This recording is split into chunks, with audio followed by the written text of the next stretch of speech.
Hello, my name is Charlotte Crutchfield, and I am an 11th grader at Abraham Lincoln High School.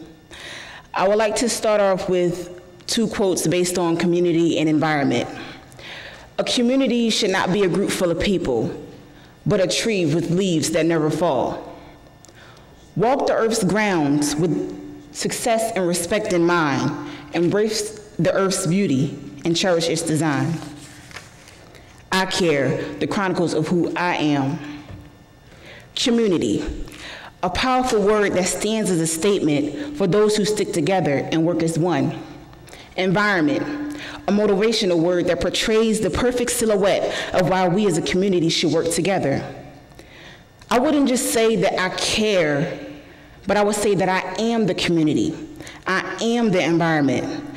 I walk in the environment's grounds and it motivates me.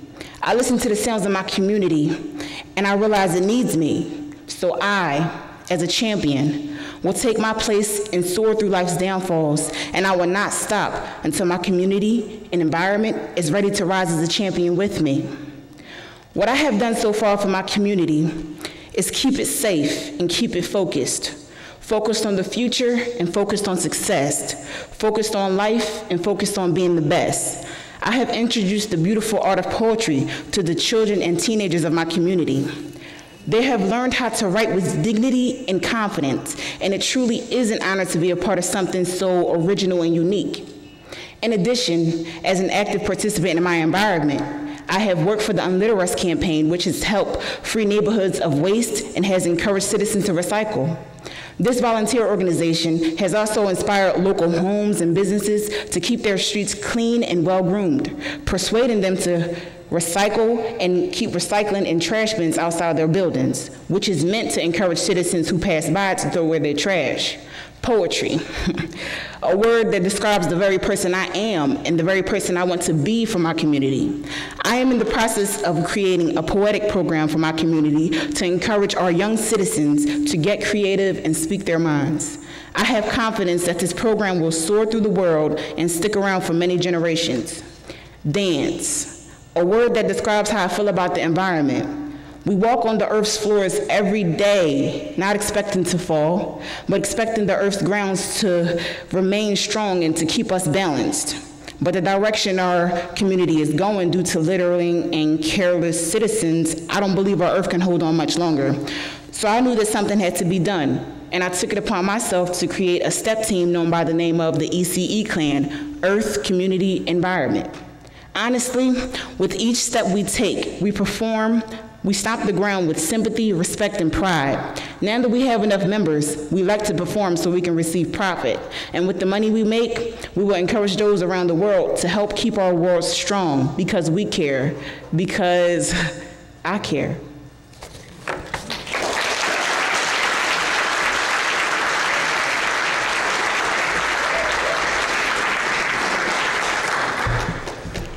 Good afternoon. My name is Olivia Ngo, and I'm a 12th grader at Central High School.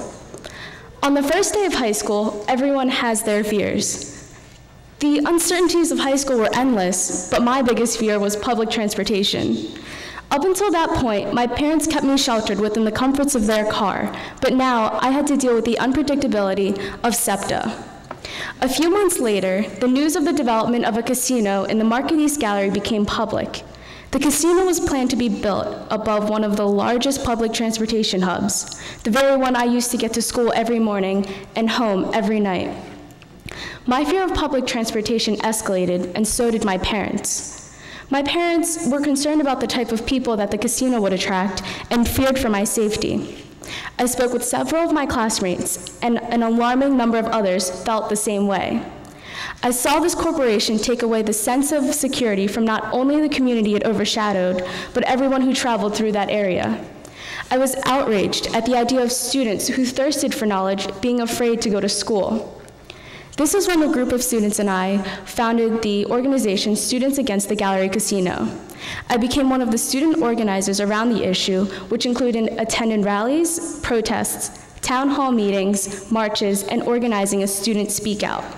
I spoke with Councilman Frank DeChico and sat in City Hall at the meetings that would determine the fate of the casino. After several months of fighting, Foxwoods Resort Casino publicly announced that the developments of the casino planned for the Market East Gallery were terminated. The community around the planned casino, as well as the students who regularly traveled through the area, were more than relieved. Through this process, I gained my voice. I realized that social injustices like this happen every day and go ignored. This is when I joined the Asian Students Association at Central High School. This organization devotes itself to fighting social injustices like this. ASA has been one of my top priorities from freshman year till this day, where I'm honored to lead as president.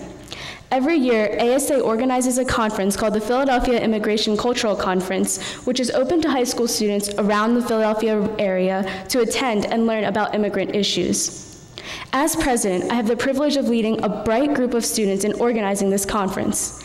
In this leadership position, I use my experience in various activism works to add another layer to the conference. Immigration is a dynamic issue that still needs to be discussed. Our strategy is to reach out and inform students about immigration and its far-reaching implications through speaker workshops. Asian Students Association has kept me grounded and constantly searching for new ways to improve today's society. Thank you.